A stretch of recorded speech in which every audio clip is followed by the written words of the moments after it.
Self पंक्ति प्रजापति। आज हम स्टैंडर्ड 12 का चैप्टर 2 पढ़ने वाले हैं, sexual reproduction in plant. Okay, sexual reproduction first हम टाइटल समझेंगे। तो सेक्सुअल रिप्रोडक्शन टर्म हमने चैप्टर 1 में पढ़ ली है। तो वो क्या थी सेक्सुअल रिप्रोडक्शन की डेफिनेशन?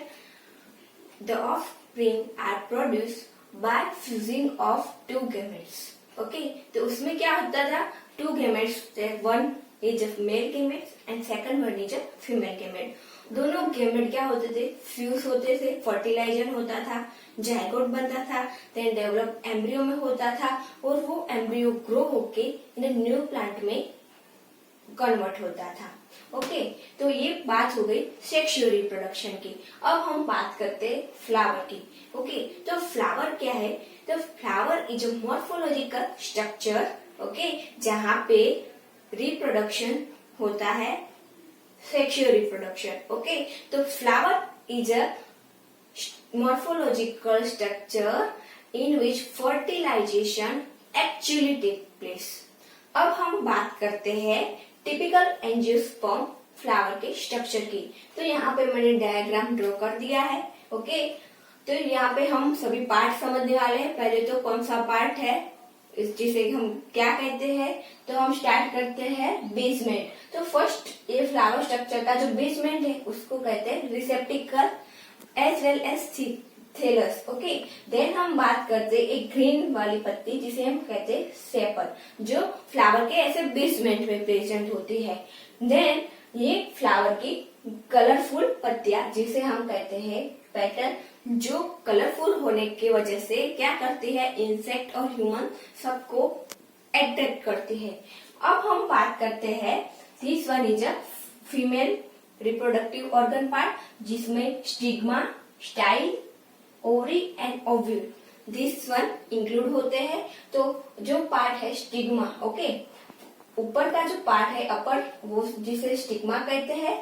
देन ये स्टाइल और this one is a large one is ovary और उसके अंदर है ovule. Ovule is a one type of a nucleus. Then हम बात करते हैं मेल रिप्रोडक्टिव ऑर्गन की। तो ओके, उसमें इंक्लूड होता है first one upper layer part is anther and this one is filament. Okay, तो हमने प्लांट के बारे में तो सब जान लिया। ये है टिपिकल एंजियोस्पर्म फ्लावर का स्ट्रक्चर।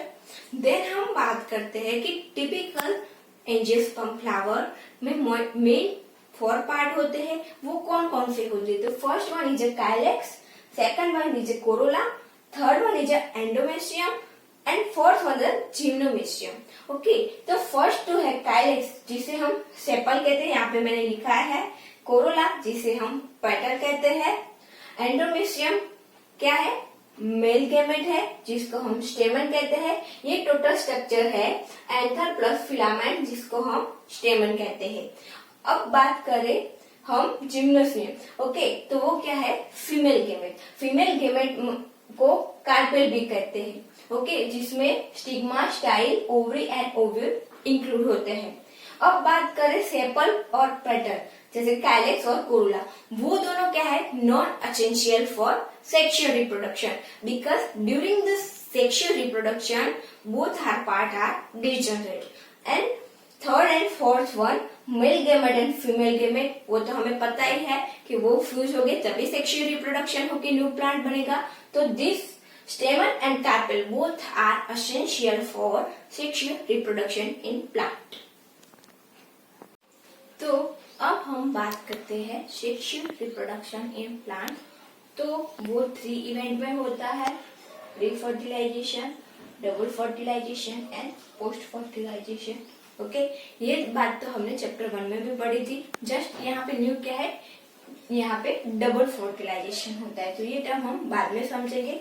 फर्स्ट हम समझेंगे प्री फर्टिलाइजेशन। ओके, तो प्री फर्टिलाइजेशन में हमने चैप्टर 1 में पढ़ा था क्या होता है? 2 इवेंट होते हैं, गैमेटोजेनेसिस एंड गैमेट ट्रांसफर।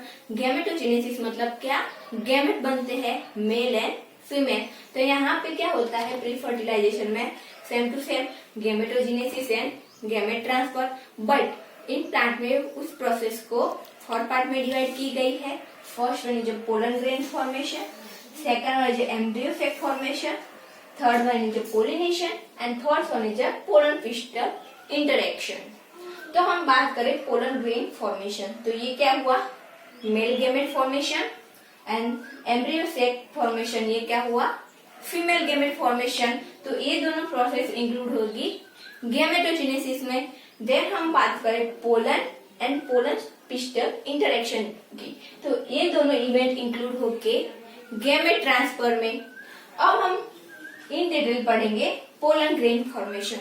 तो पोलन ग्रेन फॉर्मेशन का मतलब कि मेल रिप्रोडक्शन सिस्टम, मतलब कि मेल में जो रिप्रोडक्शन होता है सेक्सुअल, उसमें जो गेमेट बनते हैं वो कैसे बनते हैं इन डिटेल हम पढ़ेंगे।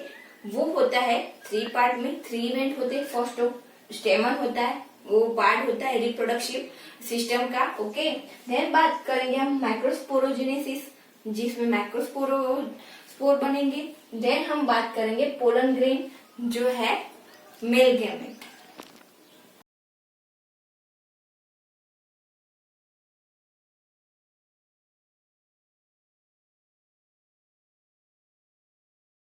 तो अब पोलन ग्रेन फॉर्मेशन में हम फर्स्ट पढ़ेंगे स्टेमन।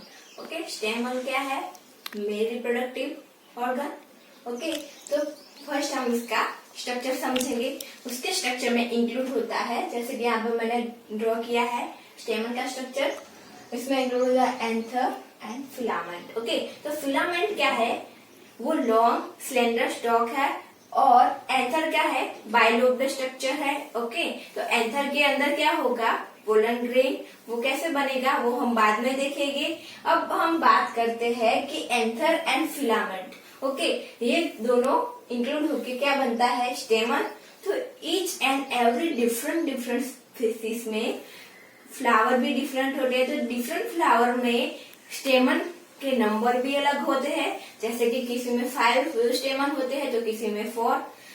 लेंथ भी अलग होती है फिलामेंट की।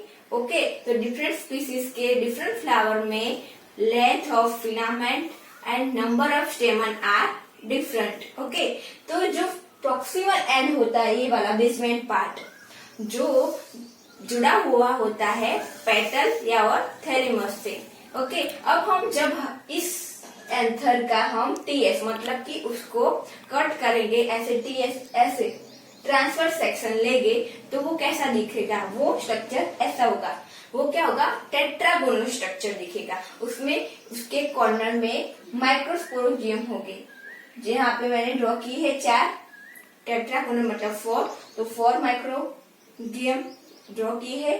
अब मैंने ड्रॉ किया है आर्चोस्पोरियल सेल। ओके, तो ये स्ट्रक्चर हुआ इसका टीएस का, किसका, एंथर का टीएस मतलब ट्रांसफर सेक्शन, ये ड्रॉ किया। तो आर्चोस्पोरियल स्ट्रक्चर में 2 पार्ट इंक्लूड होते हैं, primary parietal and second one is primary sporogenous cell. तो प्राइमरी पैराइटल क्या करेगा, आउटर वॉल लेयर बनाएगा जो प्रोटेक्शन में हेल्प करेगी, एज वेल एज जब पोलन ग्रेन मैच्योर हो जाएगा तो वो ब्रेक होके उसको पोलिनेशन में भी हेल्प करेगी। अब बात करते हैं हम प्राइमरी स्पोरेंजियस सेल। इसमें क्या होगी, स्पोरेंजियस टिश्यू होती, वो क्या करेगी, सेल डिवीजन करेगी, और सेल डिवीजन करके क्या बनाएगी, पोलन मदर सेल। जो पोलन मदर सेल है वो फर्दर माइक्रोस्पोरोजेनेसिस होके कन्वर्ट होगी माइक्रोस्पोर में, जो मेल गैमेट है। ओके, तो प्राइमरी पैराइटल में आउटर लेयर बनते हैं, वो कितने होते हैं, 4 होते हैं। कौन कौन से, तो मैंने ड्रॉ किया, बाहर की ओर होता है वो क्या होता है, एपिडर्मिस, अंदर वाला एंडोडर्मिस, मिडल में है जो उसको कहते हैं middle layer, and this one is a tapetum, and अंदर क्या होगा, स्पोरोजिनस टिश्यू। तो ये तीनों क्या करते हैं, प्रोटेक्शन का फंक्शन। ओके, देन हम बात करें टेपेटम। तो टेपेटम का फंक्शन है कि नरिशमेंट करना, मतलब कि उनको जरूरी न्यूट्रिएंट प्रोवाइड करना जो मदर सेल बनने में हेल्प करे। ओके, और बात करें स्पोरोजिनस टिश्यू, तो वो क्या करेगा, सेल डिवीजन होके क्या बनेगा, पोलन मदर सेल।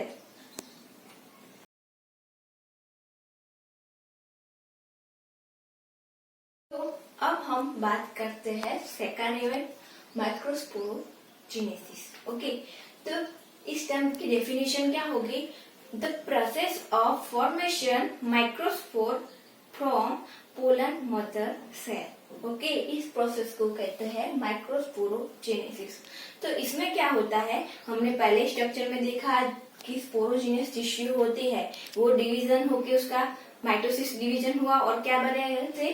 पीएमसी मतलब पोलन मदर सेल। ओके, वो पोलन मदर सेल फर्दर उनका क्या होगा? Meiosis cell division.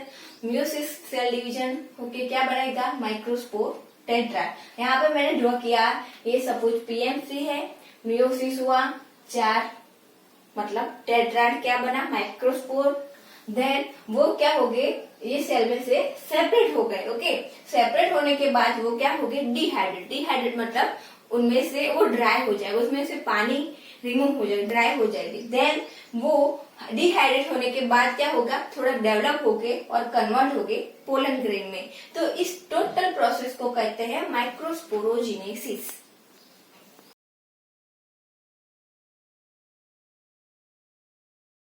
हम थर्ड वन की बात करते हैं, वो क्या था? Pollen grain in pollen formation. Pollen grain formation में तो पोलन ग्रेन क्या है? मेल गैमेट, उसकी साइज क्या होती है? 25 to 50 mm डायमीटर होता है उसका, और वो 2 लेयर की बनी होती है।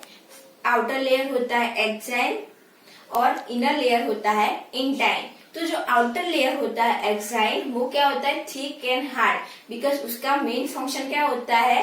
प्रोटेक्शन। और वो किस मटेरियल का बना हुआ होता है? तो वो बना हुआ आता है स्पोरोपोलेनिन।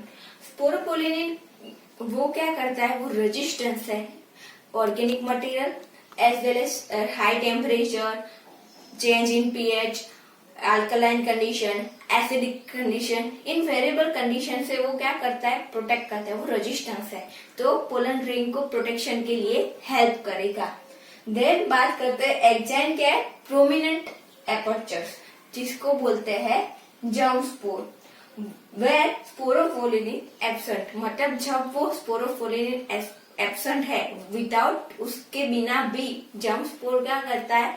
मोर लाइव करता है। ओके, अब बात करते हैं इंटाइन की। तो इंटाइन क्या है? इनर लेयर, वो क्या होगा? Thin and continuous. वो किसका बना हुआ होता है? पैक्टिन एंड सेल्यूलोज का बना हुआ होता है। अब हम बात करते हैं कि पोलन ग्रेन का साइटोप्लाज्म कैसा होता है। तो साइटोप्लाज्म रिच होता है विथ ऑयल, सैचुरेट, कौन से? सैचुरेटेड ऑयल एंड स्टार्च से। ओके, और उसके अंदर न्यूक्लियस भी प्रेजेंट होते हैं। तो जो साइटोप्लाज्म होता है पोलन ग्रेन का, वो सराउंडेड होता है प्लाज्मा मेम्ब्रेन से। अब हम बात करते हैं कि पोलन ग्रेन के सेल की। तो पोलन ग्रेन में 2 टाइप के सेल होते हैं। First one vegetative cell and second is a generative cell. तो यहाँ स्ट्रक्चर में दिखाई देता है कि वेजिटेटिव सेल की साइज क्या है? बिग है, और उसके अंदर जो न्यूक्लियस है वो भी बिग है और इनरेगुलर शेप में है, और वो क्या करता है? मैक्सिमम फूड स्टोर करता है। देन वो क्या करता है? एक्चुअली जो माइक्रोस्पोर है वो फॉर्म करने में हेल्प करता है। तो यहाँ मैंने लिखा है actually responsible for microspore formation. अब हम बात करते हैं जनरेटिव सेल की। तो यहाँ पे दिखाई दे रहा है, वो इसकी साइज क्या है? स्मॉल है। देन उसका साइटोप्लाज्म क्या होता है? डेंस होता है, और उसके अंदर न्यूक्लियस प्रेजेंट होता है, बस उसकी साइज क्या होती है? स्मॉल होती है। और बात करते हैं उसकी शेप की, तो कैसे शेप में होता है? स्पिंडल शेप में होता है। ओके, तो ये बात हुई कि कितने सेल होते हैं इन पोलन ग्रेन के अंदर। तो 2 टाइप के ये हो गए। मोस्टली 60% एंजियोस्पोर के जो फ्लावर होते हैं उसमें जो पोलन ग्रेन होते हैं उसमें 2 ही सेल होते हैं। बट सम स्पीसीज में क्या होता है? जो वेजिटेटिव सेल है उसका माइटोसिस होता है, सेल डिवीजन, और क्या बनता है? 3 सेल में कन्वर्ट होता है। तो ऐसा सम स्पीसीज में देखा जाता है, जैसे यहाँ 2 है, वहां पे कितने?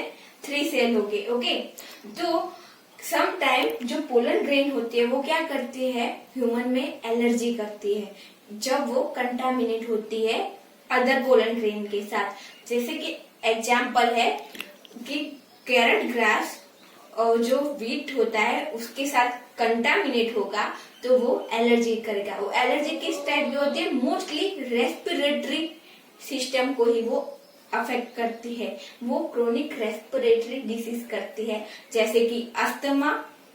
ओके, अब हम बात करते हैं पोलन वायबिलिटी।